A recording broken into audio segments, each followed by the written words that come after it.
Olá, o Saúde de hoje está começando e aborda um assunto que pode ser tabu para muita gente: sexo na terceira idade. É saudável? Tem contraindicação? Pode pegar alguma DST? Fica com a gente.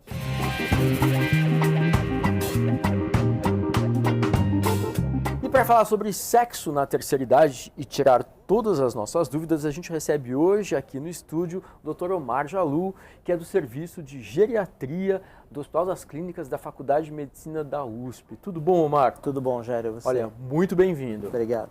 Vamos começar indo direto ao ponto, Omar. Vamos lá. Sexo na terceira idade, pode? Deve. Deve. Não existe nenhuma contraindicação de se continuar fazendo sexo por toda a nossa vida, contanto que você tenha vontade, que tenha disposição, que tenha tudo dentro de um contexto que seja favorável para você, tenha companheiro ou companheira. Não existe nada que impeça um indivíduo mais velho de ter relação sexual. Mas a gente tem visto mesmo, né? As pessoas, a vida sexual das pessoas tem aumentado. A molecada está começando a fazer sexo muito cedo e o sexo está presente na vida das pessoas até mais tarde. O que mudou nessas últimas 2 décadas, esses últimos 20, 30 anos? Foram medicamentos, foi reposição hormonal, foi uma mudança de hábitos, costumes, cultural? O que aconteceu que houve um prolongamento dessa vida sexual? Eu acho que é um conjunto de fatores, né? O primeiro fator é que a gente está envelhecendo mais e envelhecendo com saúde. Quanto mais saúde a gente tiver, sexo faz parte, a relação sexual ou a sexualidade faz parte da saúde. Quanto mais saúde a gente tiver, mais a gente vai praticar a atividade sexual e a sexualidade. Claro que algumas coisas contribuíram e muito, né, nesse meio tempo. O advindo dos remédios para disfunção erétil masculina foi uma verdadeira revolução. A revolução sexual masculina. A revolução sexual masculina, que foi a feminina, teve um impacto na feminina também. E a própria quebra de tabu, a própria evolução que as mulheres tiveram, o espaço que elas conquistaram na sociedade, se libertando um pouco mais, se permitindo um pouco mais, permitindo a fazer coisas que antigamente só os homens faziam, isso contribuiu muito com a liberdade sexual e com a disposição das pessoas procurarem ser felizes, né? E a atividade sexual, a sexualidade, como eu disse, faz parte disso, da procura da felicidade e da saúde como um todo. Mas você citou esses facilitadores de ereção, a gente tem vários no mercado, o azul, o rosa, enfim, tem vários. O amarelo. O amarelo, enfim, tem várias marcas, né? O médico hoje tem um arsenal maior à disposição dele para usar com o paciente. Tem contraindicação? Tem gente que não pode usar? Como que fica isso? Tem. Existem contraindicações. Uma contraindicação básica são indivíduos que tomam alguns remédios para o coração, que são os vasodilatadores também. Porque esses remédios para ereção, eles são remédios que dilatam os vasos. Se você usa junto com outro remédio que dilata o vaso, e daí realmente isso tem que ser muito bem pensado e muito bem pesado. Então existe contraindicação. Quem tem alguma doença cardíaca e usa esse tipo de remédio, ele deve se reportar ao médico antes de usar. Outros indivíduos, a não ser que a pessoa tenha um efeito colateral de qualquer droga, pode dar uma alergia, um efeito colateral, as contraindicações são muito pequenas, né? Então o indivíduo pode usar. Um bom exemplo disso é que esses remédios são comprados sem receita médica. Né? Se tivesse realmente um perigo maior, ia ter que ser receita controlada, o médico ia ter que controlar. E não é verdade. Qualquer um pode entrar na farmácia e comprar um remédio. Mas então, de alguma forma, fica a dica, fica a instrução para quem tem mais idade, já usa algum tipo de remédio para o coração ou para a pressão, que é até comum, né, na terceira idade, muito comum. Que não deve comprar esse remédio por conta própria e se arriscar. Né? Tem que conversar com o médico antes. É melhor, é muito melhor, porque daí você pode fazer com segurança, você pode aprender a usar, você pode saber quais são os efeitos colaterais, você pode saber como lidar com os efeitos colaterais. É muito melhor que você converse com o médico e saiba tudo isso. Talvez a grande dificuldade é que as pessoas, em geral, e as pessoas mais velhas, talvez mais que isso, elas conversam muito pouco com o médico em relação à sexualidade. Pois é. Tem vergonha, um tabu. E o médico também pergunta pouco. Porque às vezes a pessoa quer até falar, né? Ela tem dúvidas, ela quer tirar algumas dúvidas que ela vai tirar com quem? Com o filho, talvez seja chato, com um amigo, talvez seja chato, mas com o médico é a pessoa perfeita de tirar dúvida. Sim. Mas o médico tem que dar abertura. Se você dá abertura e pergunta de uma forma tranquila, porque é tranquilo, faz parte da saúde. Olha, e aí, como está a tua sexualidade? Você está feliz? Está tudo bom? A senhora está feliz? E a gente tem respostas fantásticas. A gente tem respostas da senhora de 85 anos, estou super feliz, eu vou no sex shop, eu compro os meus brinquedinhos e eu fico muito feliz com eles, depois que meu marido morreu, estou até mais feliz com relação a isso do que estava antes. Quer dizer, tem ainda essa falta de diálogo, e aí médicos e pacientes, né, devem procurar falar sobre o assunto. Falar, tirar esse tabu, tem que falar. Omar, a gente tem, né, a mulher mais velha, ela entra na menopausa, né, tem uma falência dos ovários, tem uma diminuição dos hormônios. O homem tem uma coisa meio parecida, tal, dá pra gente fazer um paralelo com a andropausa, diminuição de hormônios também. E aí tem mais dificuldade de fazer sexo, pode ter menos desejo também, essa queda de hormônio, né, menos libido, menos vontade de ir atrás de sexo. Tem jeito? Dá para consertar isso? Então, com relação à alteração hormonal, a diferença é que a mulher tem uma interrupção abrupta do hormônio e ela entra na menopausa e é visível, né? O homem, ele tem uma diminuição hormonal, mas é uma diminuição muito lenta e gradativa. Com relação a essa diminuição lenta e gradativa, se estiver dentro dos limites normais, isso é totalmente normal e não impede a pessoa de ter relação sexual. O hormônio relacionado com o libido é muito da testosterona, né? Tanto no homem quanto na mulher, a testosterona ela tem muito desse libido. O problema é que, se a queda não for identificada com sintomas e com uma clara identificação do exame de sangue, a reposição ela tem riscos. Então a gente tem que pesar muito bem qual indivíduo a gente pode repor e qual indivíduo a gente não pode repor. Quer dizer, tem repouso hormonal, mas precisa ser pesado de acordo com riscos e benefícios. Riscos e benefícios. Quais seriam os maiores riscos, assim? É mais a relação com câncer, alteração de colesterol, é por aí essa... O maior risco, saíram 2 trabalhos no ano passado grandes, assim, em revistas importantes médicas, e o maior risco de quem tomou reposição de testosterona foi de ter mais infarto do coração. Então, para que a gente corra o risco, né, existem outros, de câncer, de alteração de fígado, existem outros, mas o risco maior foi de infarto do coração. Então, para a gente repor esse hormônio, a gente tem que realmente identificar uma deficiência primeiro e ter muito claro, pôr na balança, realmente ter muito claro nessa balança o risco-benefício de repor esse hormônio. Entendi.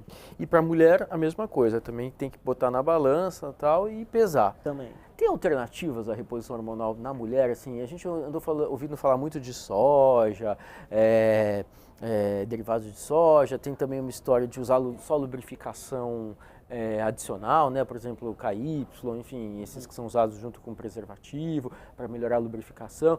Tem outros recursos que não só a reposição de hormônio? Então, tem. Assim, a grande diferenciação da mulher com relação ao libido, a gente não pode esquecer que a sexualidade feminina é muito mais complexa que a masculina. Então, a grande diferença, em geral, da mulher, ter ou não, é ter ou não um parceiro. Quando ela tem um parceiro que ela confia, que ela gosta, a chance dela ter o libido aumenta muito. Mas existe alteração de lubrificação, essa é a mais importante do envelhecimento por falta da queda do hormônio feminino. Mas existem, por exemplo, hormônios tópicos que se colocam na vagina, existe a própria lubrificação à base de água, como o KY. Então, existem alternativas que devem ser procuradas, porque não adianta a mulher ter dor na relação, né? Ter dificuldade na hora de fazer a relação. Então, existem alternativas que ajudam a mulher a ter e chegar ao orgasmo e a ter uma sexualidade muito legal. E o que você acha da soja? Você falou tanto, isoflavonas então, e tal, hormônios naturais, não tem nada de concreto, né? Não, de concreto não. A questão da melhora, do libido, com relação à soja, não tem nada que assim, olha, batemos o martelo, é isso mesmo, funciona. Não, não tem. Não temos nada de Não, concreto. É legal alertar, né? Porque as pessoas claro. às vezes, né, acham que funciona e a gente Às vezes não tem. funciona porque você acredita que funciona. O famoso efeito placebo, Exatamente. né? De tanto acreditar, funciona. Pois é. Omar, uma outra questão interessante, assim, as pessoas mais velhas tendem, né, a ter mais questões de saúde, tendem a precisar de mais remédios para, né, poder fazer uma manutenção da sua saúde, etc. Alguns desses medicamentos podem interferir com o desejo, com a libido? Tem muito. Os antidepressivos, por exemplo, a grande maioria dos antidepressivos atinge o libido de uma forma negativa. Existem antidepressivos que atingem menos, até alguns que talvez tenham um efeito até benéfico com relação ao libido, mas a grande maioria diminui o libido. Com relação até à disfunção erétil, os remédios para pressão, os antihipertensivos podem mexer com relação a isso. Existem vários remédios que podem ter um impacto negativo com relação à relação sexual. Tudo isso deve ser discutido, mas, de novo, tem que ser dito. Né? Por exemplo, você toma um antidepressivo porque você está deprimido, pode melhorar a tua relação sexual se você melhora a depressão. Melhora, mas daí você não tem uma queda de libido, tem que ser discutido com o médico, porque existem alternativas de associação para você melhorar isso. Quer dizer, de novo, aquela questão que a gente volta da importância de contar o que está acontecendo e pedir ajuda, porque tem alternativa, né? Para muito. Hoje a gente tem um arsenal, né? A ciência avançou nesse sentido, né? Você tem muito mais para oferecer, né? Omar, e um outro assunto interessante aí que a gente tem visto muito, né? O Ministério da Saúde até tem alertado a gente, tem aumentado o número de casos de HIV, né, o vírus causador da AIDS, em pessoas de terceira idade, né? Enfim, homens e mulheres, novos casamentos, novos relacionamentos, relações fora do casamento tradicional, etc. Menor uso de camisinha e aí mais HIV e mais DST. O que a gente pode fazer, Omar? Bom, esse é um problema complexo, né? Porque da mesma forma que as pessoas têm mais relação sexual, existem os vasodilatadores que fizeram uma revolução sexual masculina. Essa é uma geração que envelheceu não usando camisinha. Né? A difusão da camisinha veio da era pós-AIDS. Né? Antes não era tão difundido como era. Então é difícil para essa população primeiro usar. Outra que diminui a efetividade da ereção e a sensibilidade também. Que já é mais prejudicada na terceira idade. É mais difícil ter uma ereção. Muito, né? É mais difícil. Às vezes você nunca usou camisinha, não está acostumado, diminui a tua sensibilidade, a pessoa simplesmente não consegue ter a relação sexual porque ela tem que usar a camisinha. Então é um problema muito complexo, mas tem que ser de conscientização.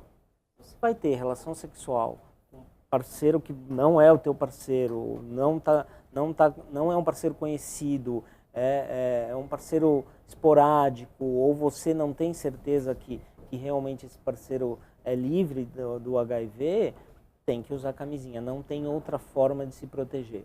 Daí você tem que usar, não consegue usar camisinha, mas se pode usar de repente um vasodilatador, e para poder usar camisinha, vale a pena usar o vasodilatador para poder usar a camisinha. Facilita a ereção e aí protege. Pois é.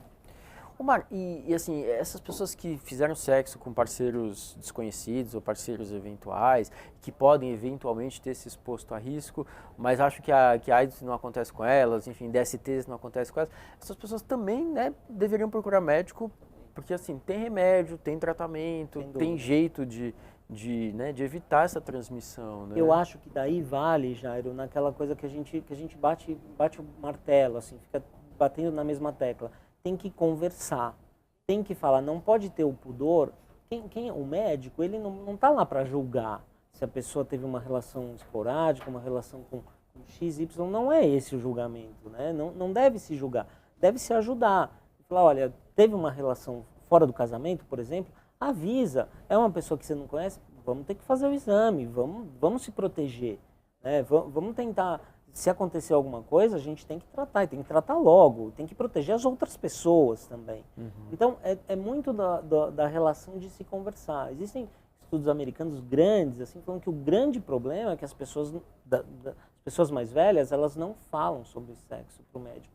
De novo, e o médico também não pergunta para as pessoas mais velhas. O médico acha que vovô e vovó não fazem sexo, ou para ele é mais fácil pensar isso, mas aí vovô e vovó não perguntam de fato. Isso, né? Não perguntam. E às vezes com uma dica simples, por exemplo, de usar um lubrificante na hora da relação para a mulher, com essa dica, às vezes eles não sabem, ou às vezes eles usam lubrificantes. Eu já vi casos de pessoas que faziam lubrificação com creme de corticoide, né, que é péssimo, né? Então, assim, às vezes uma dica simples faz toda a diferença com um casal. Para terminar, Omar, na tua experiência de consultório, de hospital, assim, há muitos anos trabalhando como geriatra, né, com o pessoal de terceira idade ou melhor idade e tal, você tem percebido um aumento das demandas por questões que têm a ver com sexualidade, ou você acha que ainda é um super tabu com todas as mudanças que a gente teve e os teus pacientes continuam tremendas dificuldades de falar do assunto? O que eu percebo é que, assim, se não for algo ativo, se eu não perguntar, poucas pessoas vêm com essa demanda. Mas a partir do momento que você pergunta, se abre um leque, as pessoas realmente ficam felizes de poder. Primeiro que você perguntou se a pessoa tem relação sexual e ela se sente legal, é um sentimento bom com relação a isso. E o outro delas poderem falar, simplesmente, olha, não quero ter, não tenho, acabou a conversa. Ou se não, eu tenho, e pá, daí a coisa fica muito maior. Então, assim, existe ainda uma dificuldade de um indivíduo vir com essa demanda. Mas a partir do momento que você dá essa oportunidade do indivíduo falar para você, nossa, se abre um leque muito grande, é muito legal. Legal. Omar, muito obrigado pelas suas considerações. Acho que você ajudou muita gente. Obrigado, e quem sabe a gente consiga de alguma forma aí vencer, terminar com esse tabu. Assim, tem que falar, né, para facilitar a vida de todo mundo. É isso aí. Obrigado. Omar, muito obrigado. Obrigado. Pessoal, o Saúde de hoje termina por aqui. A gente volta na semana que vem com mais novidades para vocês. Valeu e até a próxima.